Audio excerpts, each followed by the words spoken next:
जिस प्रकार का माहौल देश में आज हम देख रहे हैं या बनाया जा रहा है, मुझे लगता है कोई शक्ति है जो देश को फिर एक बार तोड़ना चाहता है, देश की एकता को खतरा पैदा करना चाहता है, नफरत का माहौल पैदा करना चाहता है। टुकड़े टुकड़े ज्ञान की बात यहां हुई, मैं मानता हूं, हो सकती है, लेकिन अगर सरकार इस टुकड़े टुकड़े ज्ञान से नफरत करती है, इस प्रकार की कोई बात है, तो जो माहौल बन रहा है वो दुरुस्त करने की भी आपने पहल करनी चाहिए। लोग बैठे हैं, 2-2 महीने से सड़क पर उतरे हैं, किसी भी धर्म के हो, लेकिन देश के नागरिक है, इस देश के नागरिक है, हमारे हैं सब। आप जाइए, उनके साथ बैठिए, उनके मन में जो डर है वो दूर करिए। आप कहते हो सबका साथ, सबका विकास, सबका विश्वास। विकास की बात छोड़ दीजिए, 60 साल में विकास होता है, देश का विकास होता ही रहता है। विश्वास की बात है, साथ की बात है। अभी साथ की बात करें तो हम 30 साल का हमारा साथ था ना, अब हमारा साथ में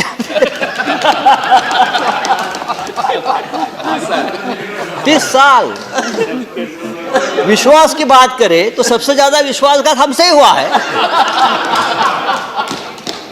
छोड़िए, तो ये जो बातें हैं राष्ट्रपति जी के भाषण पर होती है, हम बात करेंगे, लेकिन देश के सामने जो असली समस्या है उसको तो राष्ट्रपति जी ने अपने भाषण में टच नहीं किया।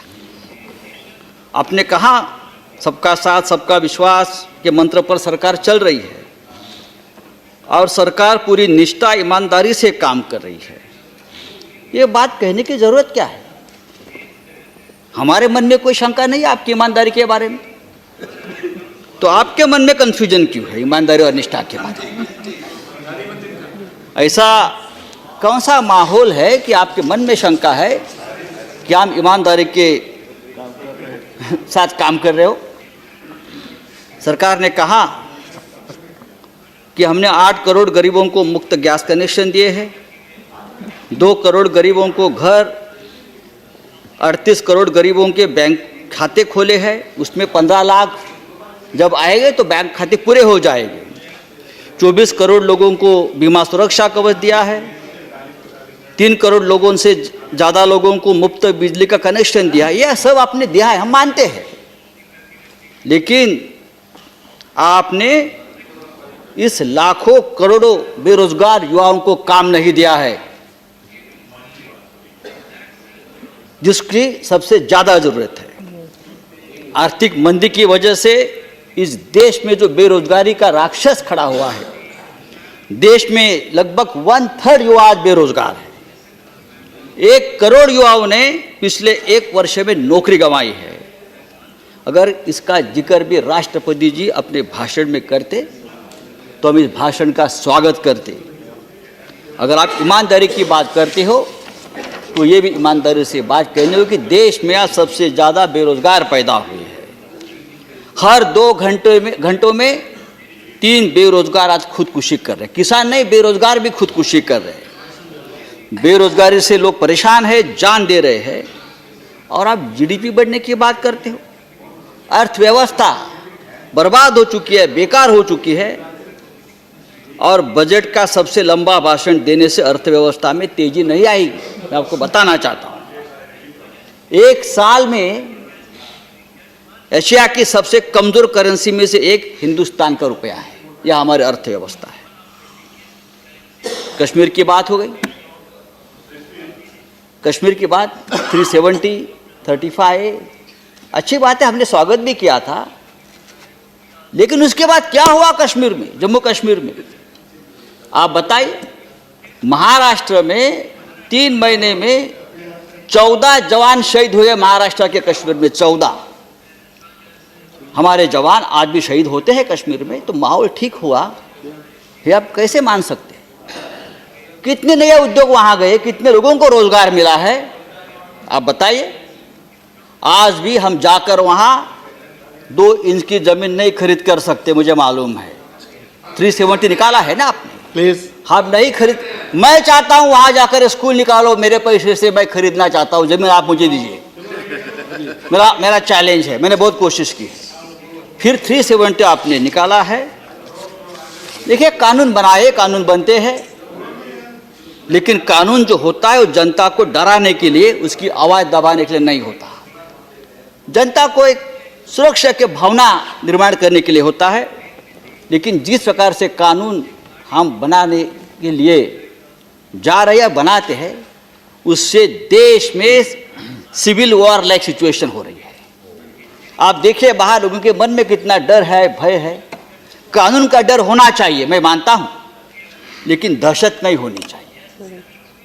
ये कानून का राज है, कानून से चलेगा, संविधान से चलेगा, डॉक्टर अंबेडकर के संविधान से चलेगा, मैं मानता हूं। लेकिन जिस तरह से कानून से डर पैदा करके जो राजनीति होती है, इससे देश को खतरा है। आपने भाषण में हिंदुस्तान के डिफेंस सेक्टर के बारे में बड़ी बात कही है। सेनाओं को सुरक्षा बलों के पास पर्याप्त हथियार, सुरक्षा उपकरण, बुलेट प्रूफ जैकेट, उसके बारे में बात कही है। मैंने कल प्रधानमंत्री का भाषण सुना है। आपने कहा कि अगर हम मन में लाते हैं तो पाकिस्तान को 8-10 दिन में हम धूल चटाएंगे, हरा देंगे। हरा दो, मैं अभिनंदन करता हूँ। लेकिन आपको मालूम है, मैं आपको बताना चाहता हूँ, हमारे देश के जवानों की हालत क्या है। हमारे जो पहला मिलिट्री फोर्स है, अखबार में भी आए हैं, सब फोर्स है, उसको सबसे ज़्यादा आर्थिक मंदी का जो फटका बैठता है ना, वो बैठा है। सीमा पर तैनात जवानों को तनख्वाह नहीं है, 2 महीना से रेशन का भत्ता नहीं है, 3,500 रुपया मिलता है। बुलेट प्रूफ जैकेट नहीं है, स्नो बूट्स नहीं है। 9,000 फीट ऊंचाई पर हमारे जवान वहां लद्दाख और सियाचिन में है। ये सीएजी का रिपोर्ट है, ये हमारा रिपोर्ट नहीं है, ये टुकड़े टुकड़े ज्ञान का रिपोर्ट नहीं है। मैं आपको बताना चाहता हूँ, हाँ, बर्फीले इलाकों में जो तैनात जवान है उसके पास स्नो बूट नहीं है। भाई साहब, स्नो बूट नहीं है तो आप पाकिस्तान को हराने की भाषा करते हो।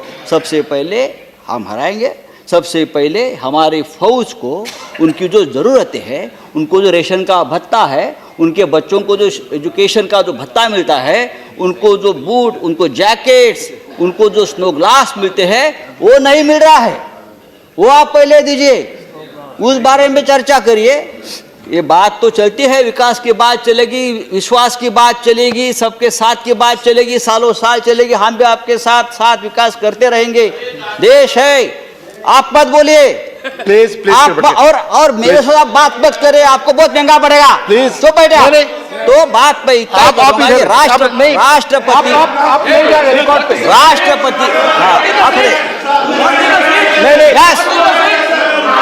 मैं सच बोल रहा हूँ। Nothing is going on record. Nothing is going on record. Nothing is going on record. आप जवाब Nothing will go on record. की मैं बात कर रहा हूँ। आप संजय जी, आप इधर बोले, कोई और बात रिकॉर्ड पे नहीं जाएगी। प्लीज प्लीज, मैं सीएजी रिपोर्ट की बात कर रहा हूँ। आप राकेश जी, राकेश जी आप बैठ जाए कृपया, चेयर से परमिशन नहीं है।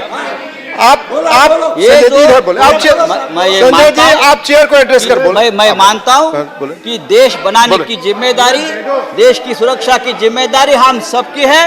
हम सब देश बनाना चाहते हैं। प्लीज, इसलिए राष्ट्रपति जी का भाषण मैं उसका अभिनंदन भी करता हूँ। लेकिन अगर ये कुछ बातें राष्ट्रपति जी के भाषण में आ जाती तो ये भाषण बहुत राकेश सिन्हा, नहीं, आप अगर ऑब्जेक्शन है, आप mister Rakesh Sinha, nothing is going on record. No no, CAG का रिपोर्ट है ये। अरे छोड़ mister Rakesh Sinha, nothing is going on record. आप इधर बैठो, ये सीएजी का रिपोर्ट है, आप पढ़ना सीखिए। मिस्टर राकेश सिन्हा, आप समझना सीखिए। हाँ,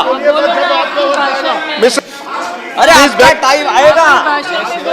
ये सीएजी का आप चेयर को एड्रेस करें।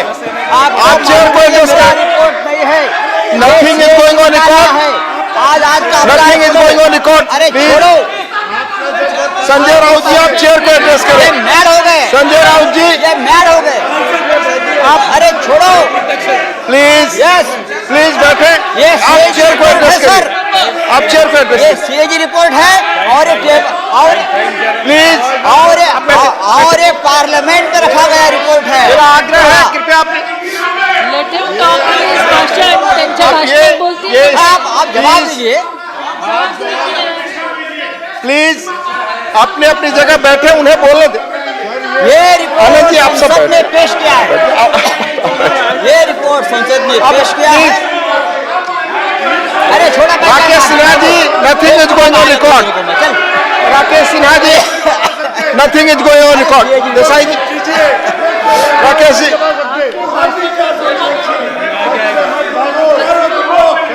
माननीय सदस्यगण, माननीय दिग्विजय सिंह जी, मैं ठीक बात कर रहा हूँ। प्लीज मैं ठीक बात कर रहा हूँ। अपनी जगह ले, अपनी जगह ले। राकेश जी, आप जगह बैठे, प्लीज प्लीज आप लोग बैठे बैठे। मिस्टर अनिल देसाई जी, प्लीज बैठे। आप चेयर को एड्रेस करें।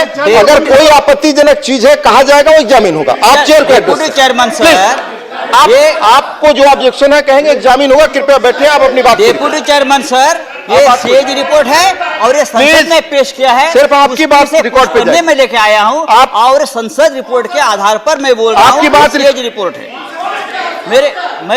मैं इतना ही कहूंगा कि राष्ट्रपति जी ने जो भाषण किया है उसमें बहुत सी बातें अच्छी है, सरकार की हो, देश की हो, लेकिन ये सभी बातों का जिक्र होता तो ये भाषण और जोरदार मजेदार होता। मैं फिर एक बार कृपया राष्ट्रपति के नीचे भाषण का बैठकर अभिनंदन आपस में करता बात न हूं और करें। मेरे शब्द खत्म। Thank you, thank you.